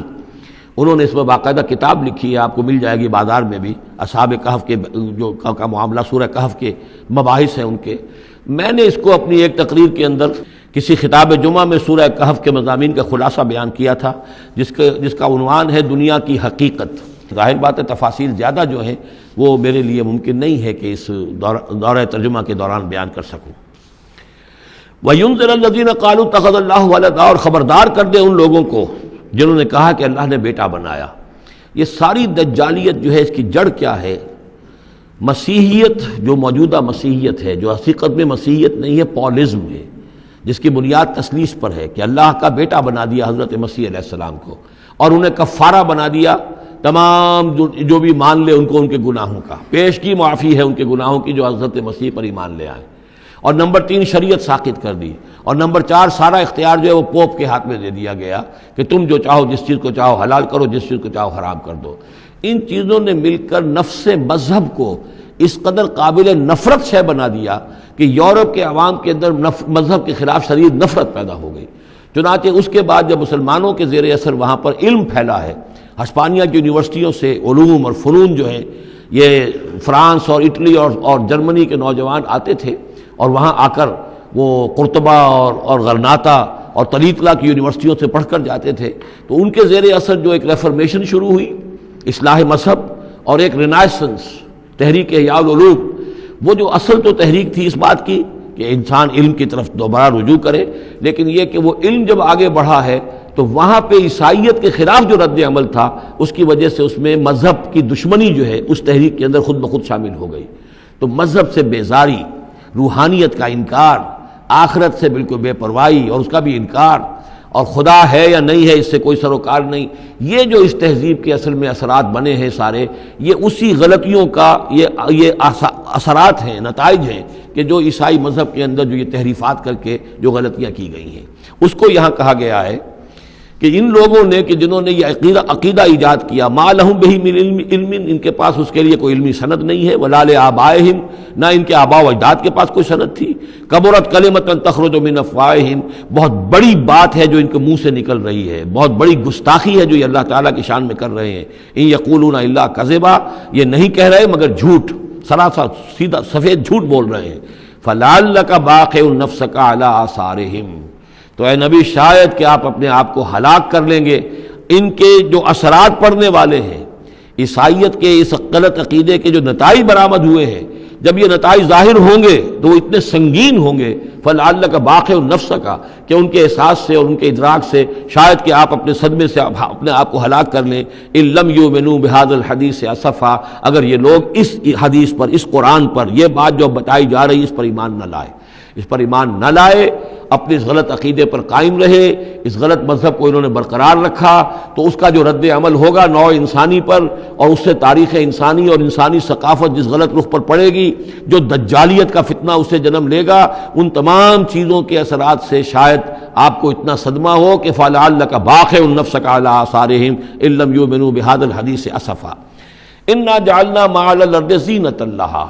ہم نے زمین کے اوپر جو کچھ ہے اسے اس کا گہنا بنا دیا ہے، بناؤ سنگھار بنا دیا ہے، زینت بنا دیا ہے۔ یہ آپ نوٹ کر لیجئے، لفظ زینت اور زمین میں اس کی زیبائش اور آرائش، یہ اس سورہ مبارکہ کا عمود ہے، یعنی اس کو اتنا کھبا دیا ہے نگاہوں میں اللہ نے کہ آخرت سے خود بخود انسان غافل ہو جاتا ہے، یہ پردہ پڑ گیا ہے، چمک دمک ہے، یہ کاریں ہیں، یہ بلڈنگیں ہیں، یہ کوٹھیاں ہیں، یہ عالیشان عمارتیں ہیں، یہ کیا کچھ اس کی جو یوں سمجھیے پومپ اینڈ شو جو ہے اس وقت دنیا کا، اور ظاہر بات ہے امریکہ میں جا کر دیکھیے تو جو کچھ یہاں دیکھ رہے ہیں اس سے 10 گنا 100 گنا 1000 گنا آپ کو نظر آئے گا، عقلیں دنگ ہو جاتی ہیں۔ نتیجہ کیا نکلتا ہے کہ انسان یہ سمجھتا ہے کہ اصل شے یہی مادہ ہی ہے، اصل ہدایت پہ یہی لوگ ہیں، یہی لوگ ہیں صحیح معنی میں کہ جنہوں نے واقعتاً علم حاصل کیا ہے، لہذا ان کی غلط تہذیب، ان کا غلط تمدن، ان کے تمام غلط ثقافت کے معاملات کے بھی ہم اسی طریقے سے پیروی کر رہے ہیں۔ یہ سارا مسئلہ جو ہے وہ اس لیے ہے کہ یہ چمک دمک دنیا کی جو زیبائش اور آرائش اس سے ہم متاثر ہیں۔ انا جعلنا ما علی الارض زینۃ لہا، جو کچھ زمین کے اوپر ہے اسے ہم نے اسے اس کے لیے بناؤ سنگھار بنا دیا، لنبلوہم، تاکہ ہم آزمائیں ان کو، ایہم احسن عملا، کون ہے ان میں سے اچھے عمل کرنے والا۔ یعنی اب یوں دیکھیے وہ شعر جو ایک ہے، اگرچہ ذرا تھوڑا سا شان باری تعالیٰ کے اعتبار سے تو شاید اتنا مناسب نہ ہو، لیکن یہ کہ مفہوم کو ادا کرتا ہے کہ رخ روشن کے آگے شمع رکھ کر وہ یہ کہتے ہیں ادھر آتا ہے دیکھیں یا ادھر پروانہ جاتا ہے، ایک طرف ذات باری تعالیٰ ہے اور ایک طرف یہ دنیا ہے، اس کی چمک دمک ہے۔ اب یہ پروانہ جو ہے یہ انسان، اس کا امتحان ہے، آیا یہ اللہ اور آخرت کی طرف جا رہا ہے یا دنیا کی طرف اور دنیا کی زیبائش اور آرائش کی طرف جا رہا ہے۔ جو زیبائش اور آرائش کی طرف چلا گیا وہ گیا، وہ تباہ و برباد ہو گیا، فقط خسر خسرانا مبینہ۔ اور جس نے اس دنیا کی زیبائش اور آرائش اس سے منہ موڑ کر وہ جو حقیقت جو اصل حسن ازلی ہے اللہ تعالیٰ کا اور اس کا جو جلال اور کمال ہے اور جو آخرت کی نعمتیں ہیں ان کو اختیار کر لیا، وہ کامیاب ہو گیا۔ تو امتحان اتنا ہی ہے کہ رخ روشن کے آگے شمع رکھ کر وہ یہ کہتے ہیں ادھر جاتا ہے دیکھیں یا ادھر پروانہ آتا ہے۔ وَإِنَّا لَجَاعِلُونَ مَا عَلَيْهَا صَعِيدًا جُرُزًا، اور یہ کہ جو کچھ بھی اس پر ہے ہم ایک وقت آئے گا کہ اس کو بنا کر رکھ دیں گے جیسے کہ میدان جس میں سے کہ فصل کاٹ لی گئی ہو۔ جب قیامت ہوگی کیا ہوگا یہاں پر اسی زمین کو، نہ یہاں پہ کوئی وہ پہاڑ رہ جائیں گے کوٹ کوٹ کر چپٹی کر دی جائے گی، نہ یہ آپ کے پاس جو ہیں وہ اسکائی اسکریپرز رہ جائیں گے، نہ یہ اعلیٰ شان عمارتیں ہوں گی، کچھ نہیں ہوگا، یہ سب برابر ہوگا جیسے کہ کسی کھیت کے اندر فصل کاٹ دی جاتی ہے تو اب وہ پڑا ہوتا ہے ویران، وَإِنَّا لَجَاعِلُونَ مَا عَلَيْهَا صَعِيدًا جُرُزًا، ہم اسے کر کے چھوڑیں گے ایسا کھیت کہ جہاں پر چورا پڑا ہوا ہو، صرف بچا کھچا جو ہے وہ اس کا توڑی کا اور کچھ نہ ہو۔ ام حسبت ان اصحاب الکہف والرقیم کانوا من آیاتنا عجبا، اب یہاں سے اصحاب کہف کی بات شروع ہو رہی ہے، کیونکہ پوچھوایا تھا یہودیوں نے اصحاب کہف کون تھے۔ کیا تم سمجھتے ہو کہ اصحاب الکہف والرقیم، رقیم جو ہے ان کی تختی تھی ایک جس کے اوپر ان کے حالات لکھ کر، جو ان کے ایک جو کہف تھی ان کی غار جو تھی اس کے اوپر لگا دی گئی تھی، تو انہیں اصحاب الکہف بھی کہتے ہیں، اصحاب الرقیم بھی کہتے ہیں، یہ دونوں انہیں ایک ہی گروہ کے نام ہیں۔ کیا وہ تمہارے خیال میں ہماری بڑی عجیب آیات میں سے تھا؟ یعنی واقعتاً بات تو غیر معمولی تھی، لیکن حقیقت میں ہمارے ہاں تو ہماری تخلیق میں، ہماری صنائی میں اس سے ہزاروں گنا زیادہ عجیب باتیں ہوتی ہیں، ہمارے لیے تو وہ کچھ ہے ہی نہیں کسی بھی درجے میں، تم سمجھتے ہو کہ شاید وہ بہت بڑی بات ہے۔ یہ سابق کہف کا جو قصہ ہے، اب میں سمجھتا ہوں کہ پورے وثوق کے ساتھ ہم کہہ سکتے ہیں کہ یہ قصہ کیا تھا۔ دیکھیے، جب حضرت مسیح علیہ السلام آئے ہیں تو یہ پورا علاقہ جو ہے فلسطین کا اور یہاں پہ جو آپ نے تبلیغ کی ہے، تو یہ اس وقت رومن امپائر کا ایک حصہ تھا۔ اگرچہ مقامی طور پر ایک لوکل بادشاہ جو تھا یہودی وہاں پر حکومت کر رہا تھا، لیکن وہ پپٹ تھا، اصل میں تو حکومت جو تھی رومیوں کی، جو رومی تھے بت پرست۔ اور اس کے بعد چونکہ انہوں نے بغاوت کی، حضرت مسیح تو اٹھا لیے گئے سن 30 عیسوی کے آس پاس یا 33 عیسوی کے آس پاس، لیکن اس کے بعد جو ہے ان یہودیوں نے بغاوت کی رومیوں کے خلاف، جس کے نتیجے میں سن 70 عیسوی میں ٹائٹس رومی نے تو ان کی حکومت بھی ختم کی اور بیت المقدس کو برباد کیا، یروشلم کو تباہ کیا، 1,33,000 یہودیوں کو قتل کیا اور ان کو بھیج دیا، نکال دیا وہاں سے باہر۔ اس وقت کا معاملہ یہ ہے کہ اب کوئی اکے دکے جو بھی رہ جاتے تھے یہاں پر، کوئی یہودی یا عیسائی، یہودیوں کو تو نکال دیا، عیسائی رہ گئے، لیکن عیسائیوں پر بھی بہت ظلم ہوتا تھا۔ یہ موحد تھے، حضرت عیسیٰ کے ماننے والے، وہ بت پرست تھے۔ تو اس زمانے میں کہیں بادشاہ کوئی تھا، ڈیسیس یا دقیانوس جس کو کہتے ہیں،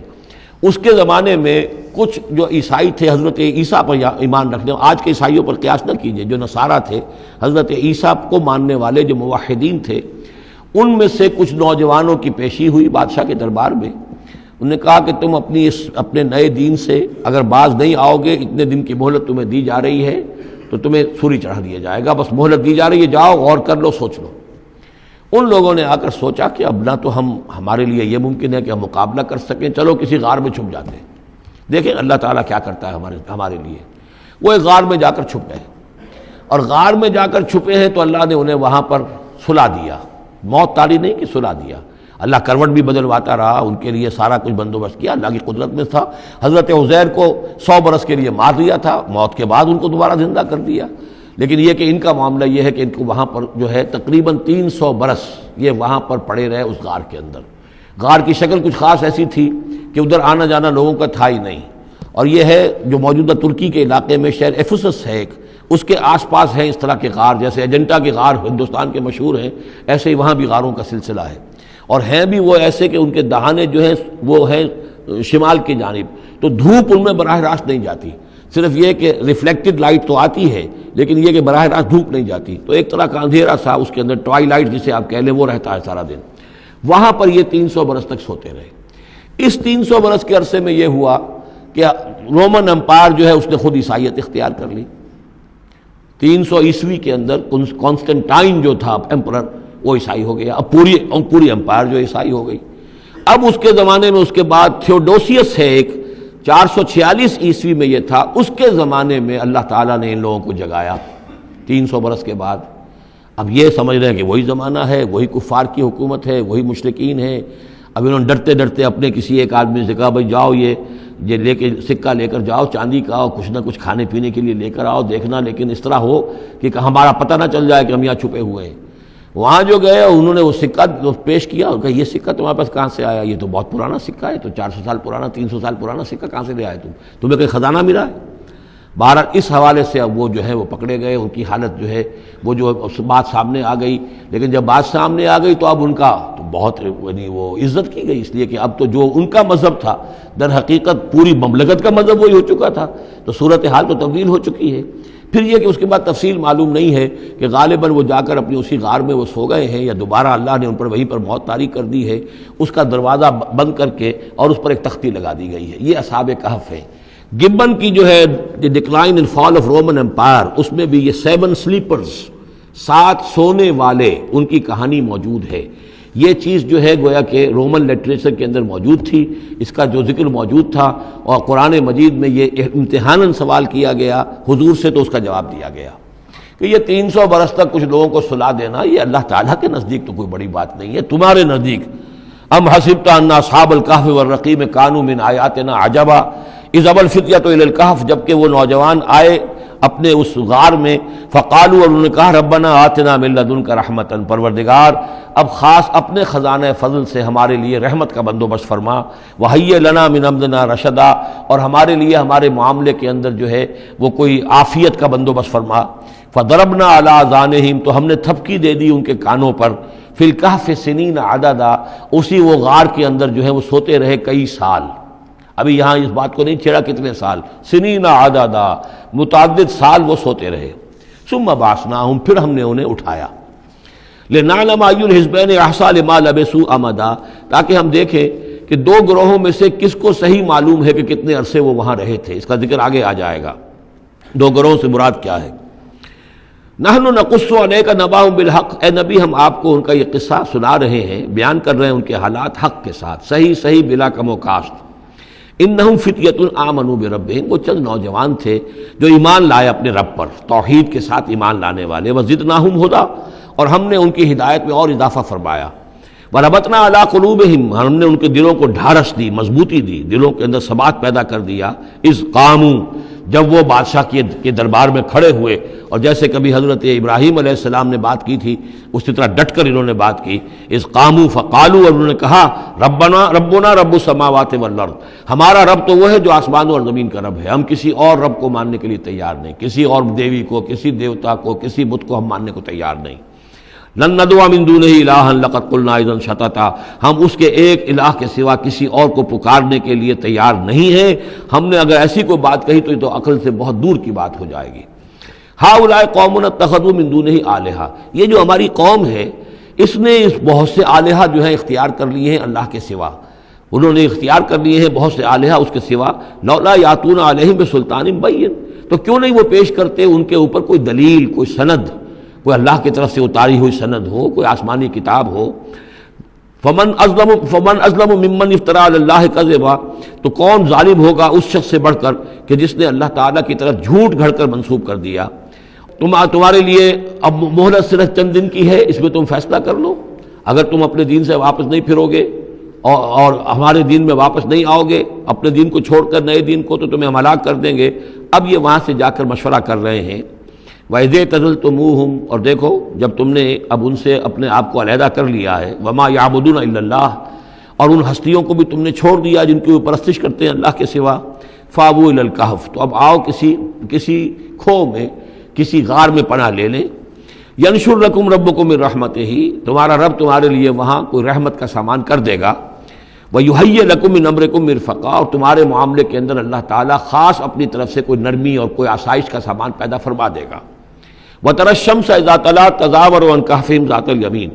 اور تم دیکھو کہ سورج جب طلوع ہوتا تھا تو وہ ان کی اس غار سے کنی کتراتا ہوا داہنی طرف نکل جاتا تھا، یعنی براہ راست دھوپ جو ہے اس میں نہیں آتی تھی۔ وَإِذَا غَرَبَتْ، جب ڈوبتا تھا، تَقْرِضُهُمْ ذَاتَ الشِّمَالِ، تو بھی وہ کنی کترا جاتا تھا بائیں طرف، تو گویا کہ سورج جو ہے یوں جا رہا ہے اور اس غار کا جو منہ ہے وہ شمال کی طرف ہے، لہذا براہ راست جو ہے داہنی طرف سے ہو کر بائیں طرف سے ہو کر سورج نکل گیا، دھوپ جو ہے براہ راست اس پر نہیں آ رہی۔ اسی اصول پر آج کل جو بڑی بڑی بلڈنگز بنتی ہیں جو کارخانوں کی اور ملز کی، اس میں یہ نارتھ لائٹ شیلز بنائے جاتے ہیں، ایسے شیل روف کی ہوتے ہیں کہ جس میں پھر جو روشنی جو ہے وہ نارتھ کی طرف سے لیتے ہیں، کیونکہ ہمارے ہاں جو سورج ہے وہ کبھی بھی نارتھ میں نہیں جاتا، لہذا جو ہے سورج براہ راست کبھی نہیں آئے گا بلکہ انڈائریکٹ لائٹ آئے گی۔ وَهُمْ فِي فَجْوَةٍ مِّنْهُ، اور وہ جو اس غار تھی اندر سے کھلی تھی، اس کھلی غار کے اندر جا کر وہ لیٹ گئے، سو گئے۔ ذَلِكَ مِنْ آیَاتِ اللَّهِ، یہ اللہ کی نشانیوں میں سے ہے، مَن يَهْدِ اللَّهُ فَهُوَ الْمُهْتَدِ، جو جس کو اللہ ہدایت دیتا ہے وہی ہے کہ جو ہدایت یافتہ ہوتے ہیں، وَمَن يُضْلِلْ فَلَن تَجِدَ لَهُ وَلِيًّا مُرْشِدًا، اور جس کو اللہ تعالیٰ گمراہ کر دے، جس کی گمراہی کا فیصلہ فرما دے، پھر اس کے لیے تم نہیں پاؤ گے کوئی بھی جو حمایتی ہو، مددگار ہو، اس کو راہ پر لانے والا۔ وَتَحْسَبُهُمْ أَيْقَاظًا، صورتحال ایسی تھی کہ تم اگر اس کو دیکھتے تو یہ سمجھتے کہ وہ جاگ رہے ہیں، وَهُمْ رُقُودٌ، حالانکہ وہ سو رہے ہیں۔ وَنُقَلِّبُهُمْ ذَاتَ الْيَمِينِ وَذَاتَ الشِّمَالِ، ہم ان کو کروٹیں بھی دلواتے رہے، داہنی طرف بھی بائیں طرف بھی، تاکہ یہ کہ وہ بیڈ سورز نہ ہو جائیں، ہم جدید اصطلاح میں اگر استعمال کریں تو کروٹ بھی دلوا رہا ہے اللہ تعالیٰ۔ اللہ تعالیٰ کو ہر قدرت حاصل ہے، اس کے فرشتے معمور ہیں جو کر رہے ہیں، نرسنگ بھی ہو رہی ہے۔ ذات الشمال وکلبہم باسط ذراعہ بالوسید، ان کا ایک کتا بھی تھا جو اپنے دونوں ہاتھ پھیلا کر، دونوں اگلے جو ہیں پاؤں جو ہاتھ اس کو سمجھیے، اور اس کے کوئی بہت ہی خونخوار قسم کا کتا تھا جو اس غار کے منہ پر اپنے دونوں ہاتھ پنجے آگے پھیلا کر بیٹھا ہوا ہے زور سے۔ اس کا نتیجہ کیا نکلتا تھا؟ لو اطلعت علیہم، اگر اچانک تمہارا کہیں وہاں گزر ہو جائے، لولیت منہم فرارا ولملیت منہم رعبا، تو وہاں سے تمہارے اوپر رعب طاری ہو جائے، خوف طاری ہو جائے، اور میں وہاں سے تم بھاگو، کہ بڑا بھیانک منظر ہے، ایک کہف ہے، اندر اندھیرا ہے، اور آگے جو ہے بڑا کوئی ٹیریئر بل قسم کا کتا جو ہے وہ بیٹھا ہوا ہے، خوفناک قسم کا، اور اس نے اپنے پنجے بھی آگے کیے ہوئے ہیں۔ وَلَمُلِئْتَ مِنْهُمْ رُعْبًا وَكَذَلِكَ بَعَثْنَاهُمْ، اسی طرح پھر ہم نے انہیں ایک وقت میں اٹھایا، لِيَتَسَاءَلُوا بَيْنَهُمْ، تاکہ وہ آپس میں ایک دوسرے سے سوال کریں۔ قَالَ قَائِلٌ مِّنْهُمْ كَمْ لَبِثْتُمْ، ان میں سے ایک نے کہا کتنے عرصے یہاں ہم رہے ہوں گے، کیا خیال ہے آپ کا؟ قَالُوا لَبِثْنَا يَوْمًا أَوْ بَعْضَ يَوْمٍ، انہوں نے کہا کہ ہم رہے ہوں گے ایک دن یا دن کا کچھ حصہ، تھوڑی سی نیند ہم نے لی ہے، استراحت کی ہے، اور کیا کیا ہے۔ قَالُوا رَبُّكُمْ أَعْلَمُ بِمَا لَبِثْتُمْ، کچھ اور تھے، انہوں نے کہا چھوڑو اس بات کو، اللہ تمہارا جانتا ہے کتنی دیر رہے، 2 گھنٹے رہے، 2 دن رہے، کیا پتہ، ہمیں کیا معلوم۔ فَابْعَثُوا أَحَدَكُمْ بِوَرِقِكُمْ هَٰذِهِ، تو لو یہ چاندی کا سکہ، ورق جو ہے چاندی کو کہتے ہیں، تو اس کو دے کر ایک آدمی کو بھیجو إِلَى الْمَدِينَةِ، شہر کی طرف، فَلْيَنظُرْ، وہ دیکھے، أَيُّهَا أَزْكَىٰ طَعَامًا، کہاں سے کوئی پاکیزہ خوراک مل سکے۔ ظاہر بات ہے کہ وہ ان کا جو تصورات تھے، موحد بھی تھے تو پاکیزہ کھانا بھی چاہتے تھے۔ ایھا ازکیٰ طعاما فلیاتکم برزق منہ، تو اس میں سے کچھ ہمارے لیے راشن لے آئے۔ ولیتلطف، اور دیکھے کہ وہ نرمی کرے، کسی سے جھگڑ نہ پڑے، کہیں کسی سے جھگڑ پڑا اور جھگڑنے کی وجہ سے پھر کوئی شکل ہو جائے تو ہم تک لوگ پہنچ جائیں، تو بڑی نرمی کے ساتھ وہ معاملہ کرے۔ یہ ولیتلطف نوٹ کر لیجئے، یہ تعداد حروف کے اعتبار سے قرآن مجید کا نصف ہے۔ ولیتلطف کا تے نصف اول میں ہے، لام یہ نصف ثانی میں ہے، یہ نصف ہے تعداد حروف، الفاظ نہیں، حروف، الفابیٹس جو ہیں، جو حروف کی گنتی کی گئی ہے اس کے اعتبار سے یہ ٹھیک نصف ہو گیا۔ آدھے حروف اس کے تا پر پورے ہو گئے اور بقیہ آدھے جو ہیں شروع ہو رہے ہیں لام سے۔ ولیتلطف، اور نرمی کا معاملہ رکھے، ولا یشعرن بکم احدا، اور ایسا نہ ہو کہ وہ ہمارے اوپر متنبع کر دے، لوگوں کو مطلع کر دے، اس کا ذریعہ بن جائے۔ ان یظہروا علیکم، اگر وہ تمہارے اوپر غالب آ گئے اور قابو پا لیا انہوں نے تم پر، یرجموکم، یا تو تمہیں رجم کر دیں گے، اب سنسار کر دیں گے، او یعیدوکم فی ملتہم، یا تمہیں مجبور کریں گے اور اپنی ملت میں، اپنے دین میں وہ واپس لے جائیں گے۔ ولن تفلحوا اذا ابدا، اور اگر ایسا ہو گیا تو پھر ہمیشہ کہ تم فلاح سے دور ہو جاؤ گے، پھر نہیں پا سکو گے فلاح کبھی بھی۔ وکذالک اثرنا علیہم، اس طرح ہم نے مطلع کر دیا ان لوگوں پر، یعنی اب وہاں کے لوگوں نے، شہر کے لوگوں کو مطلع ہو گئے کہ یہ لوگ، ظاہر بات ہے کہ بڑا ایک چرچا ہو گیا ہوگا یہ کون ہے۔ اب اس نے بات بتائی، پھر وہ آئے تو معلوم ہوا کہ ہاں واقعتاً ان کے حالات کوئی 7 آدمی ہوتے تھے ایک زمانے میں، اور وہ کہیں روپوش ہو گئے تھے، گم ہو گئے تھے، کہیں نہیں ملے تھے، پوری مملکت میں تلاش کیا گیا تھا، پھر ان کے حالات ایک تختی کے اوپر لکھ کر جو ہیں وہ خزانے میں رکھ دیے گئے تھے، وہ تختی کہیں نکلوائی گئی، 300 برس سے زائد پرانی بات تھی، اس کے اوپر وہ قصہ پورا کا پورا لکھا ہوا مل گیا، تو وہ ساری چیز جو ہے وہ بات کھل گئی۔ وَكَذَلِكَ عَثَرْنَا عَلَيْهِمْ، اور اس طرح ہم نے یہ بات ظاہر کر دی ان پر، لِيَعْلَمُوا، اب اس سے کیا کیا چیزیں واضح ہوئیں؟ ان وعد اللہ حق وان الساعۃ لا ریب فیہا، اللہ کا وعدہ سچا ہے اور یہ کہ قیامت کے بارے میں کوئی شک نہیں ہو سکتا، آتیۃ لا ریب فیہا، وہ آ کر رہے گی۔ اس لیے کہ جب 300 برس تک ایک آدمی سویا رہ سکتا ہے اور پھر وہ اٹھ گیا تو کیا مشکل ہے اللہ کے لیے کہ وہ جو مر چکے ہوں ان کو دوبارہ زندہ کر دے۔ اذ یتنازعون بینہم امرہم، اب وہ ان کے بارے میں آپس میں جھگڑنے لگے کہ کیا کرنا چاہیے ان کا معاملہ۔ وہ تو جا کر اپنی غار کے اندر دوبارہ سو گئے اور اب اللہ نے ان کے اوپر موت جو ہے حقیقی موت وارد کر دی۔ اب کیا کرنا چاہیے؟ اذ یتنازعون بینہم امرہم، تو انہوں جب کہ وہ آپس میں جھگڑ رہے تھے، فقالوا ابنوا علیہم بنیانا، کچھ لوگوں نے کہا کہ یہاں پہ ایک یادگار تعمیر کر دی جائے، ایک عمارت تعمیر کی جائے، معلوم ہو کہ یہاں اتنا بڑا واقعہ ہوا ہے تو اس کے پاس ایک یادگار تعبیر ہو۔ ربہم عالم بہم، ان کا رب ان سے اب بہتر واقف ہے۔ قال الذین غلبوا علی امرہم، تو جن لوگوں کی بات مانی گئی، جو غالب آئے اپنی رائے کے اعتبار سے، انہوں نے یہ کہا لنتخذن علیہم مسجدا، کہ اب ہم یہاں پر ایک مسجد تعمیر کریں گے ان کی یاد میں۔ اب یہاں تک کا واقعہ بیان کر کے فرمایا سیقولون ثلاثۃ رابعہم کلبہم، یہ لوگ کہیں گے کہ وہ 3 تھے اصحاب کہف اور چوتھا تھا ان کا کتا۔ وَيَقُولُونَ خَمْسَةٌ سَادِسُهُمْ كَلْبُهُمْ، اور کچھ یہ کہیں گے کہ نہیں وہ 5 تھے اور چھٹا تھا ان کا کتا۔ رجمم بالغیب، یہ ساری باتیں جو یہ کہہ رہے ہیں یہ اندھیرے کے اندر ٹامک ٹوئیاں ہیں، یہ تیر تکے چلا رہے ہیں اندھیرے کے اندر۔ وَيَقُولُونَ سَبْعَةٌ وَثَامِنُهُمْ كَلْبُهُمْ، اور ان میں سے کچھ وہ بھی ہیں جو کہتے ہیں کہ وہ 7 تھے اور 8واں ان کا کتا تھا۔ قُلْ رَبِّي أَعْلَمُ بِعِدَّتِهِمْ، کہہ دیجئے کہ میرا رب زیادہ بہتر جانتا ہے کہ ان کی تعداد کتنی تھی۔ مَا يَعْلَمُهُمْ إِلَّا قَلِيلٌ، نہیں جانتے اس چیز کو مگر بہت کم لوگ۔ یہاں قرآن مجید نے صراحت تو نہیں کی، لیکن مفسرین کا کہنا یہ ہے کہ بٹوین دی لائن بتا دیا کہ یہی رائے صحیح ہے، اس لیے کہ ثلاثۃ رابعہم کلبہم، خمسۃ سادسہم کلبہم، درمیان میں واو نہیں ہے، لیکن سبعۃ وثامنہم کلبہم اس کے اندر جو ہے زور ہے۔ دوسرے یہ کہ جب وہ جاگے تھے تو ایک نے سوال کیا تھا کتنے دن ہم رہے ہوں گے، پھر جواب میں 3 نے کہا تھا 1 دن یا اس کا کچھ حصہ، اس لیے کہ 3 سے کم پر جمع کا اطلاق نہیں ہو سکتا۔ قالو جو ہے صیغہ جمع کا ہے، 3 سے کم پر نہیں، 2 ہوتے تو قالا ہوتا۔ اسی طریقے سے پھر جنہوں نے یہ کہا کہ چھوڑو اس مسئلے کو اور کسی کو بھیجو کھانا لانے کے، وہ بھی کم سے کم 3 تھے، اس لیے کہ وہ بھی قالو کے لفظ کے ساتھ ہے، تو 3 جمع 3 اور ایک پوچھنے والا وہ 7 بن گئے۔ ویسے یہ کہ گبن کی کتاب میں بھی میں نے آپ کو بتایا 7 سلیپرز، یہ گویا کہ ان کی ہاں بھی جو ٹریڈیشنز ہیں ان کی روایات جو تاریخی چلی آ رہی ہیں ان میں یہ کہانی کے طور پر یہ چیز موجود ہے ان کے لٹریچر کے اندر۔ تو گویا کہ اللہ نے تائید اسی کی ہے، لیکن یہ کہ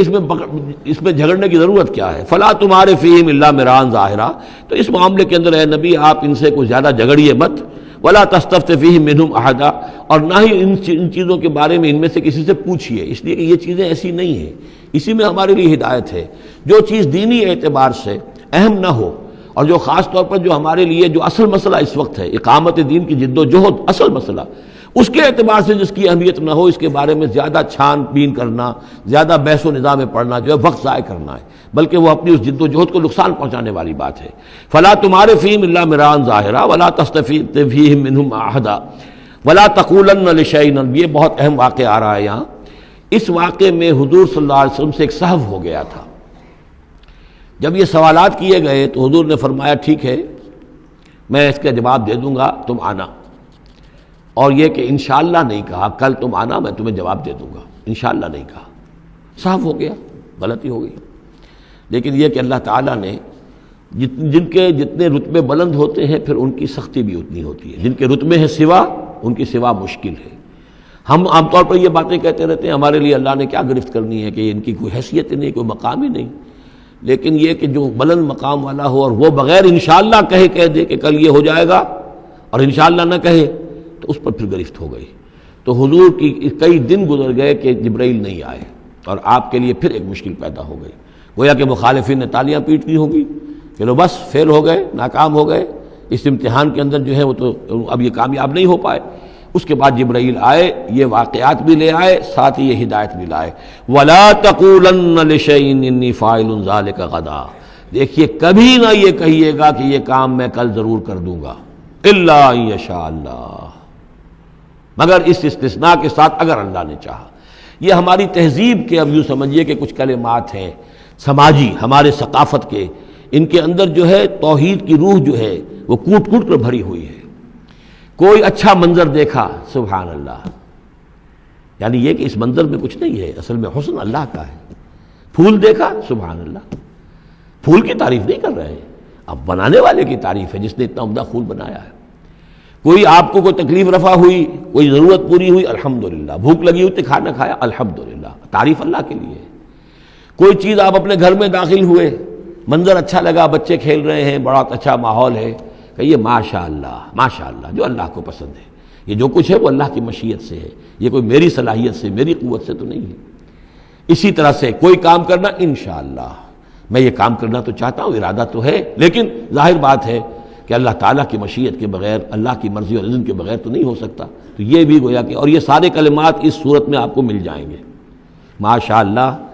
انشاءاللہ، اور اس سے پہلے ہم الحمدللہ سے شروع کر چکے ہیں۔ الحمدللہ الذی انزل علی عبدہ الکتاب ولم یجعل لہ عوجا ولا تقولن لشیء انی فاعل ذلک غدا الا ان یشاء اللہ واذکر ربک اذا نسیت، اور اپنے رب کو یاد کر لیا کیجئے جب آپ بھول جائیں، یعنی یہ کہ اگر کسی وقت بھول جائیں تو پھر جب یاد آ جائے وَاذْكُرْ رَبَّكَ، تو پھر اللہ تعالیٰ کی طرف دھیان لگائیے۔ وَقُلْ عَسَىٰ أَن يَهْدِيَنِي رَبِّي لِأَقْرَبَ مِنْ هَٰذَا رَشَدًا، اور کہیے کہ ہو سکتا ہے کہ میرا رب اس معاملے میں اس سے بہتر راہ کی طرف میری رہنمائی کر دے، یعنی میں یہ کیوں کہوں کہ یہ کام میں کروں گا، ہو سکتا ہے اللہ تعالیٰ جو ہے اس سے بہتر کوئی صورتحال پیدا کر دے۔ لہذا اس معاملے کے اندر بھی کوئی زیادہ جازم ہو جانا نہیں چاہیے، بلکہ معاملات کو تفویض الامر الی اللہ، سپردم بتو مایا خیشرا تو دانی حساب کم و بیشرا، تو اس طریقے سے انسان جو ہے اللہ تعالیٰ کے حوالے کیے رکھے۔ وَلَبِثُوا فِي كَهْفِهِمْ ثَلَاثَ مِائَةٍ سِنِينَ وَازْدَادُوا تِسْعًا، اور وہ رہے اپنی اس غار میں 300 برس اور اس کے اوپر 9 سال۔ اس کی تعبیر کیا ہے؟ شمسی حساب سے 300 برس، اور یہ 300 برس جو شمسی ہوتے ہیں جو سولر کیلنڈر کے، وہ قمری حساب سے 309 بن جاتے ہیں۔ اس حوالے سے یہ دونوں عدد بالکل صحیح ہے۔ قُلِ اللَّهُ أَعْلَمُ بِمَا لَبِثُوا، کہیے یہ بھی اللہ بہتر جانتا ہے کتنے عرصے رہے، اس میں بھی بحث میں پڑھنے کی ضرورت نہیں۔ لَهُ غَيْبُ السَّمَاوَاتِ وَالْأَرْضِ، اللہ تعالیٰ ہی کے اختیار میں ہے اور اللہ ہی کے علم میں ہے غیب کل کا کل آسمانوں اور زمین کا۔ اب صرف بہی واس میں، کیا ہی عجیب اور اچھا ہے وہ دیکھنے والا، اور کیا ہی اچھا ہے وہ سننے والا، اس کی سماعت، اس کی بصارت کا تم کیا اندازہ کرو گے۔ ما لہم من دونہ من ولی، ان کا کوئی ساتھی اور پشت پناہ اور مددگار اور حمایتی نہیں ہے اس کے سوا۔ ولا یشرک فی حکمہ احدا، اور وہ اپنے حکم اور اختیار اور اپنی حاکمیت کے حق میں کسی کو شریک کرنے کو تیار نہیں ہے۔ یہ جو توحید حاکمیت جو ہے، اس کے بارے میں نوٹ کر لیجئے، سورہ یوسف میں ہم نے پڑھا ان الحکم الا للہ امر اللہ تعبدوا الا اياه ذلك الدین القیم۔ سورہ بنی اسرائیل کی آخری آیت میں آیا ولم یکن لہ شریک فی الملک، بادشاہت میں اس کا کوئی شریک نہیں۔ یہاں فرمایا ولا یشرک فی حکمہ احدا، وہ اپنے حکم اور حاکمیت کے اختیار میں کسی کو شریک کرنے کے لیے تیار نہیں۔ وَاتْلُ مَا أُوحِیَ إِلَيْکَ مِن کتاب ربک، اور اے نبی تلاوت کیجئے جو آپ کی طرف وحی کی گئی ہے آپ کے رب کی کتاب میں سے، یعنی یہ جو سخت حالات ہیں جن سے آپ گزر رہے ہیں، دباؤ ہے آپ پر بہت شدید،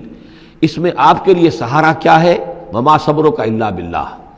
اور اللہ کے ساتھ اپنا قلبی تعلق اور ذہنی رشتہ قائم کرنے کے لیے سب سے مؤثر ذریعہ کیا ہے؟ قرآن مجید کی تلاوت۔ وَاتْلُ مَا أُوحِیَ إِلَيْکَ مِن کتاب ربک، جو بھی آپ کی طرف وحی کیا گیا ہے آپ کے رب کی کتاب میں سے، اس کی تلاوت کرتے رہا کیجئے۔ لا مبدل لکلماتہ، اس کی باتوں کو بدلنے والا کوئی نہیں ہے۔ وَلَن تَجِدَ مِن دُونِہ مُلْتَحَدًا، اور اس کے سوا آپ کو کہیں کوئی پناہ نہیں ملے گی۔ پناہ دینے والا بھی وہی ہے، کوئی اور پناہ نہیں دے سکے گا۔ سختی کتنی بھی ہے جھیلیے، برداشت کیجئے، اس سختی کو آسان بنا سکتے ہیں اللہ کی کتاب کی تلاوت کیجئے اور کر کے سناتے رہیے اپنے ساتھیوں کو بھی، اسی سے تمہارے اوپر یہ سختیاں جو ہیں ہلکی ہو جائیں گی، ان بھاری چیزوں کو برداشت کرنا آسان ہو جائے گا۔ لیکن جان لیجئے پناہ ملے گی تو اللہ کے دامن میں۔ لن تجد من دونہ ملتحدا واصبر نفسک مع الذین یدعون ربهم بالغداۃ والعشی، اور اپنے آپ کو روکے رکھیے اور صبر کیجئے ان لوگوں کے ساتھ جو اپنے رب کو پکارتے ہیں صبح و شام۔ یہ اگرچہ غرباء میں سے ہیں، یہ بلال ہیں، یہ عبداللہ ابن ام مکتوم ہیں، یہ نابینا ہیں، یہ ابو فقی ہیں، یہ غلام ہیں، یہ عمار ہیں، اور یہ اسی طریقے سے خباب ہیں، لوہار ہیں۔ یہ لوگ جو ہیں آپ ان کی رفاقت کو غنیمت سمجھیے۔ وَاصْبِرْ نَفْسَكَ مَعَ الَّذِينَ يَدْعُونَ رَبَّهُم بِالْغَدَاۃِ وَالْعَشِيِّ يُرِيدُونَ وَجْهَهُ، وہ اللہ کی رضا کے طالب ہیں، طلبگار ہیں، اللہ سے محبت کرنے والے ہیں۔ وَلَا تَعْدُ عَيْنَاكَ عَنْهُمْ، اور دیکھیے آپ کی نگاہیں ان سے ہٹ کر ادھر نہ جائیں جن کے پاس دولت ہے۔ عنہم ترید زینت الحیات الدنیا، کہیں آپ کی نگاہ ادھر نہ جائے جہاں زیبائش ہے، آرائش ہے، دنیا کی چمک دمک ہے، دولت ہے۔ آپ ولید بن مغیرہ کی طرف تو متوجہ ہوں اور عبداللہ ابن ام مکتوم کی جانب نہ ہو، معاذ اللہ ایسا نہ کیجیے۔ یہ بالکل وہی بات ہے جو ہم سورہ ہجر میں بھی پڑھ چکے ہیں، وَلَا تَمُدَّنَّ عَيْنَيْكَ إِلَىٰ مَا مَتَّعْنَا بِهِ أَزْوَاجًا مِّنْهُمْ زَهْرَةَ الْحَيَاةِ الدُّنْيَا، یہ جو بھی ہم نے ان کو دے رکھا ہے دنیا کا ساز و سامان، چمک دمک، اس کی طرف آپ کی نگاہیں نہ اٹھیں۔ ولا تعد عیناک عنہم، آپ کی نگاہیں ان سے ہٹ کر، انہیں نظر انداز کر کے ان لوگوں کی طرف نہ متوجہ ہو جائیں، ترید زینت الحیات الدنیا، تو کیا آپ بھی دنیا کی، کہ لوگوں کو یہ گمان ہونے لگے، شک ہو جائے کہ آپ کی نگاہ میں بھی دنیا کی زینت کا جو ہے بہت اس کی اہمیت ہے۔ ولا تطع من اغفلنا قلبہ عن ذکرنا، اور مت بات مانیے اس کی جس کے دل کو ہم نے اپنی یاد سے غافل کر دیا ہے، واتبع ہواہ، اور جو اپنی خواہش نفس کی پیروی کر رہا ہے، وکان امرہ فرطا، اور اس کا کام جو ہے وہ اعتدال سے بہت ادھر ادھر ہو گیا ہے۔ بارک اللہ لی ولکم فی القرآن العظیم ونفعنی وإیاکم بالآیات والذکر الحکیم۔